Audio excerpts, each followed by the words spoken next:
آج آج ایک اور خوشیوں سے بھرپور دن کا اختتام ہوا تھا اور اس کے حسین رنگ بھی اب ہمیشہ زندگی میں سجے رہنے والے تھے۔ گزرتے لمحوں کے بارے میں سوچتے ہوئے اس کے لبوں پر ایک مطمئن سی مسکراہٹ بکھری تھی۔ ایک نگاہ اس نے اون پر ڈالی تھی جسے سلانے میں وہ کچھ دیر پہلے ہی کامیاب ہوئی تھی۔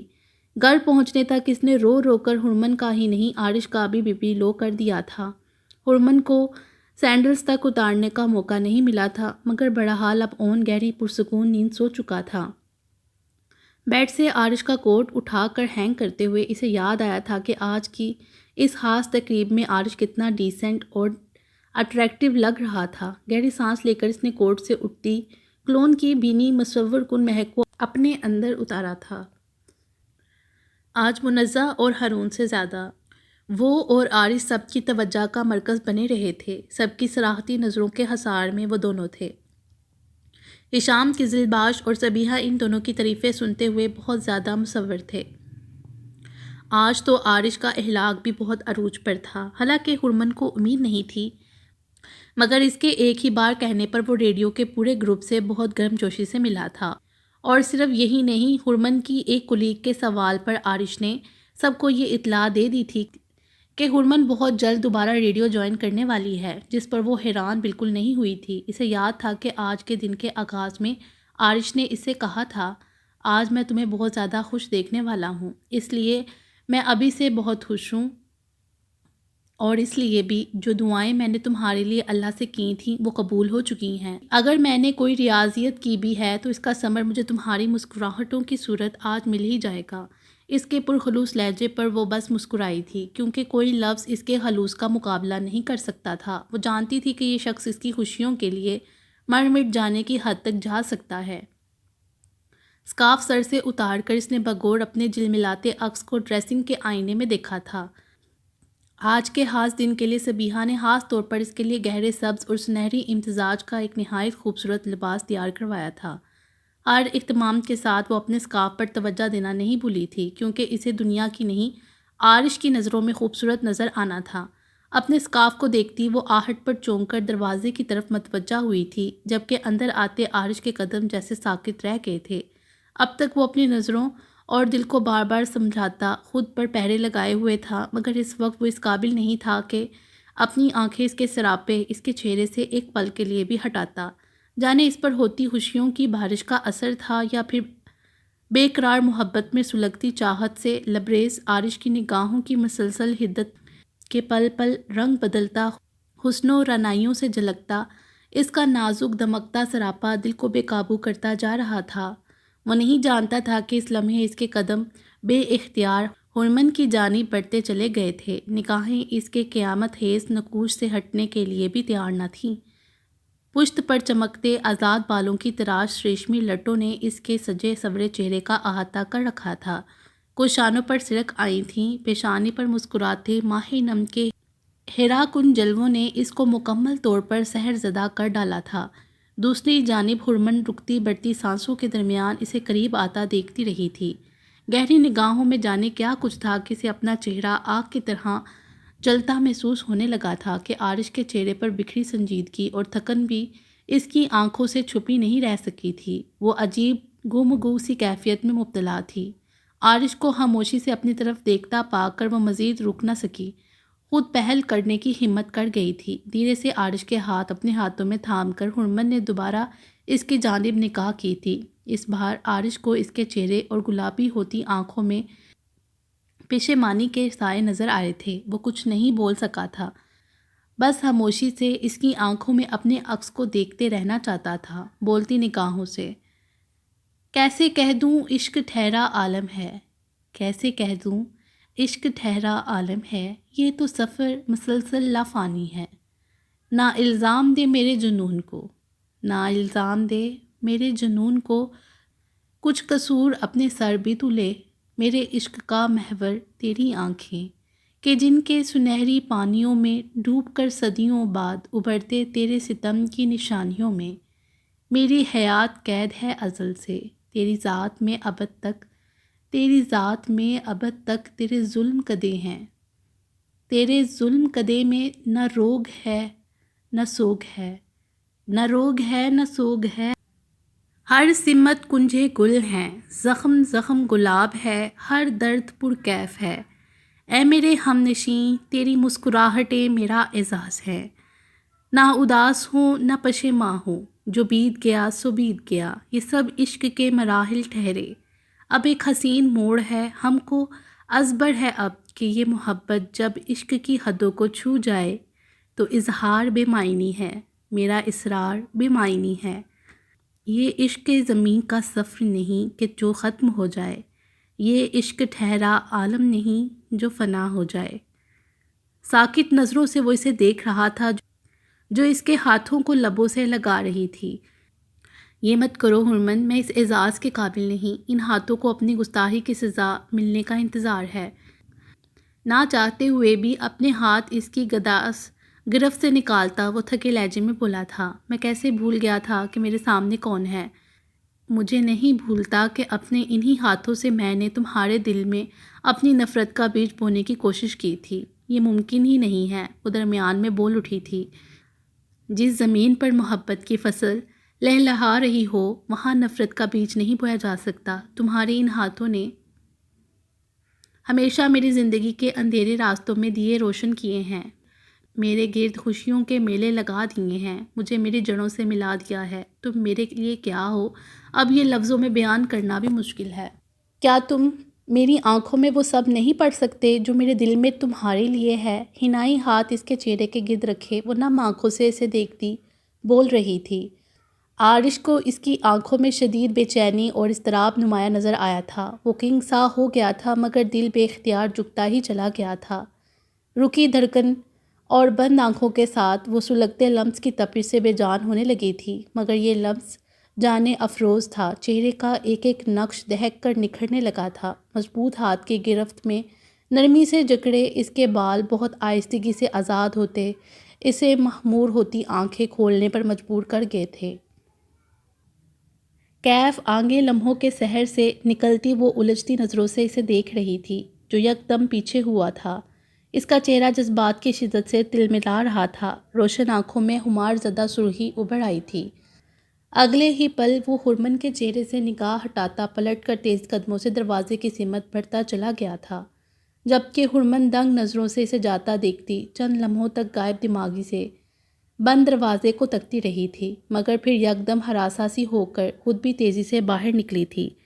اس کی طائرانہ نظریں لاؤنج تک بھی گئیں مگر عارش اسے کہیں دکھائی نہیں دیا تھا۔ تبھی اسے فضا میں بینی بینی سی مہک پھیلتی محسوس ہوئی تھی۔ گہری سانس لے کر خوشبو کی سمت کا تعین کرتی وہ ڈائننگ روم کے نیموار دروازے کی سمت بڑھی تھی۔ اندر داخل ہوتے ہی وہ مزید دنگ ہوئی تھی۔ ڈائننگ روم کی لائٹس آف تھی مگر وہاں سینٹرل ٹیبل پر روشن کینڈلز نے تاریکی کو کافی حد تک ختم کر دیا تھا۔ پر اسرار سی خاموشی اور زرد خوابناک روشنی میں ٹیبل پر ایک خوبصورت کیک گلابوں کے ڈھیر سرخ پھولوں کے درمیان سجا ہوا تھا۔ تجسس اور حیرانی میں وہ مزید چند قدم بڑھی تھی جب سامنے دیوار پر ایک جماکے سے کچھ روشن ہوتا اس کے قدم اور آنکھیں ساکت کر گیا تھا۔ دیوار پر سرخ گلابوں سے بڑا سا دل بنایا گیا تھا۔ پھولوں کے درمیان میں چھپی کئی چھوٹے چھوٹے سنہری کمکمے روشن تھے جن کی وجہ سے نیم تاریکی میں یہ ہارٹ شیپ بہت واضح تھا، اور اس کے درمیان میں وہ تصویر سجی جس میں اس کا اور عارش کا چہرہ نمایاں تھا۔ اسے یاد تھا کہ یہ تصویر ان کی شادی کے موقع پر ہی کیمرے میں محفوظ ہوئی تھی۔ حیرت تھی یا خوشی وہ کنگ سی تھی کہ یکدم دیوار پر جماکے سے مزید کچھ روشن ہوا تھا۔ سرخ پھولوں اور کمکموں سے جو لکھا تھا وہ جگمگا رہا تھا، happy marriage anniversary and sorry for late my sweet heart. Harman کے لبوں پر بیکی مسکان کھل اٹھی تھی جب عقب سے اسے باہوں کے حصار میں قید کرتا وہ ان لفظوں کو چاہت سے بھرپور لہجے میں دہرا رہا تھا۔ اپنے گرد حائل اس کے ہاتھ کو چھوتے ہوئے ہرمن کا دل پگھل رہا تھا۔ اس لمحے وہ دنیا سے لا تعلق ہو کر اس کے مہربان سینے میں ہمیشہ کے لیے گم ہو جانا چاہتی تھی۔ کتنے خوبصورت ہیں یہ نظارے، کتنے انمول، کتنے حسین ہیں یہ لمحات جو ایک کے بعد ایک اس کی زندگی میں داخل ہوتے جا رہے ہیں۔ اس کا دل جسم و جان قریب موجود اس شخص کے اور زیادہ مقروض اور ممنون ہوئے جا رہے تھے۔ میری شدید خواہش ہے کہ اس وقت مجھے تمہارے چہرے پر صرف مسکراہٹ نظر آئے، مگر تم نے تو عہد کر رکھا ہے کہ آنسوؤں کا تڑکا ضرور لگانا ہے۔ اس کا رخ اپنی طرف کرتا وہ خشمگین لہجے میں بولا تھا۔ جنپی اس مسکراہٹ کے ساتھ اس نے اپنے آنسو صاف کیے تھے، مگر وہ ٹپکتے ہی جا رہے تھے۔ روک لو یہ آنسو ورنہ میں نہیں رک سکوں گا۔ پھر ناراض مت ہونا، تم جانتی ہو مجھے ان آنسوؤں کا ذائقہ کس قدر پسند ہے۔ آب حیات ہے یہ میرے لیے۔ اس کی وارننگ پر ہرمن دھیرے سے ہنستی اسے دیکھنے لگی تھی۔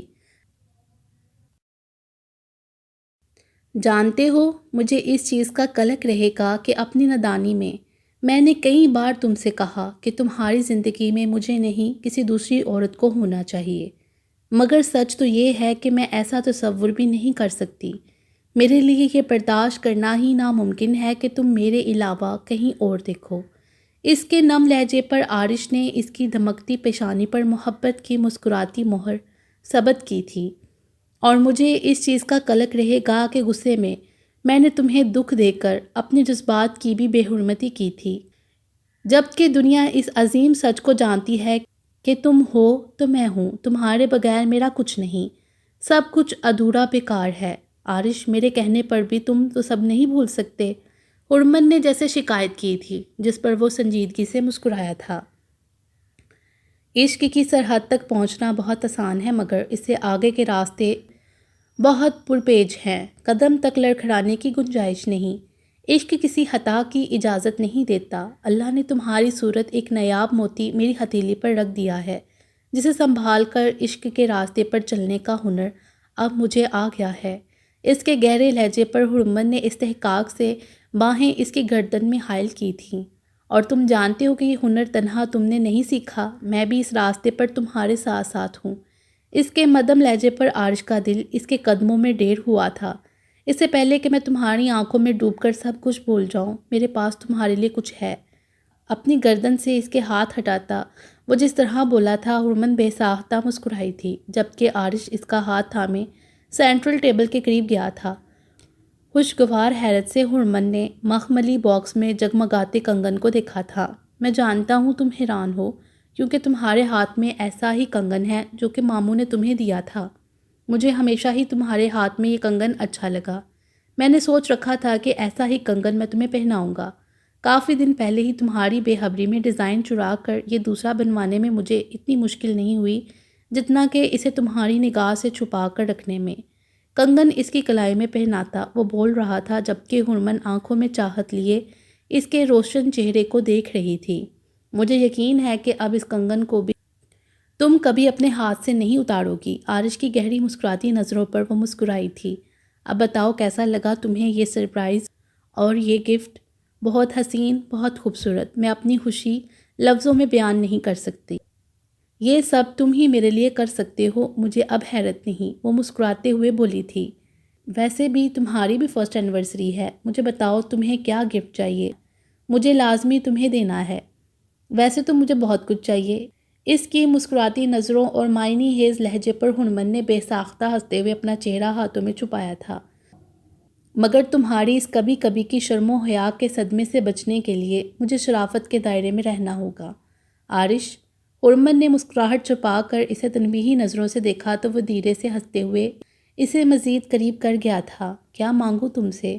تمہیں اللہ سے مانگ کر ماموں جان کے سامنے تمہارے لیے اعتراف کرنے کے بعد سبھی کچھ تو مل گیا ہے مجھے۔ تم نے تو اپنا سب کچھ دان کر دیا ہے مجھے۔ میری خواہش کے مطابق ایک روایتی بیوی کے منصب کے ساتھ ساتھ تم نے ایک ایسا آسمانی تعلق اپنے اور میرے درمیان بنا لیا ہے جس کی چاہت مجھے صرف تم سے تھی۔ تم صرف میری نسل کو پروان نہیں چڑھا رہی ہو، بلکہ تم نے مجھے میرے ہونے کا احساس بھی دیا ہے۔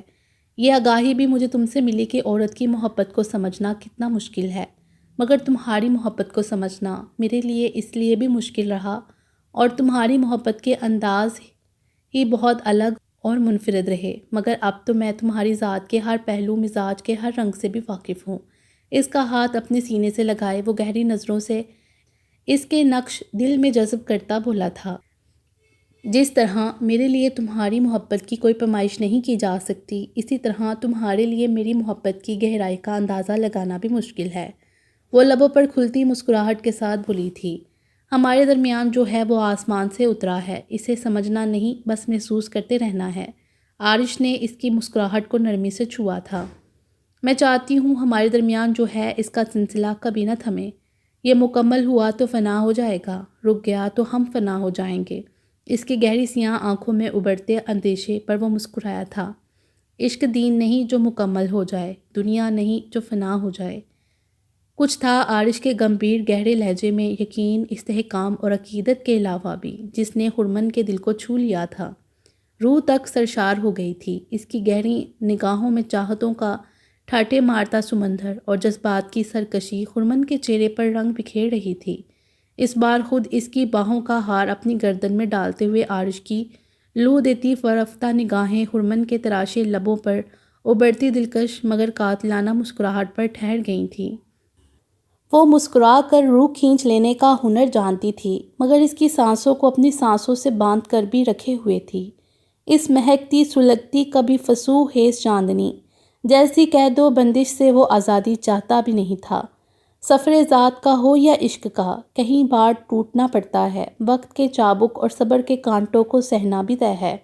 جنون اپنی سمت کا تعین کر ہی لیتا ہے، اور جنون کیا ہے؟ کسی کے لیے اپنی انا کو فراموش کر دینا، عشق میں اپنی ذات کا فراموش ہو جانا۔ ختم شد۔ ہمارے چینل کو سبسکرائب کریں اور بیل آئیکن کو پریس کر دیں ہمارے چینل کی لیٹسٹ اپڈیٹس حاصل کرنے کے لیے۔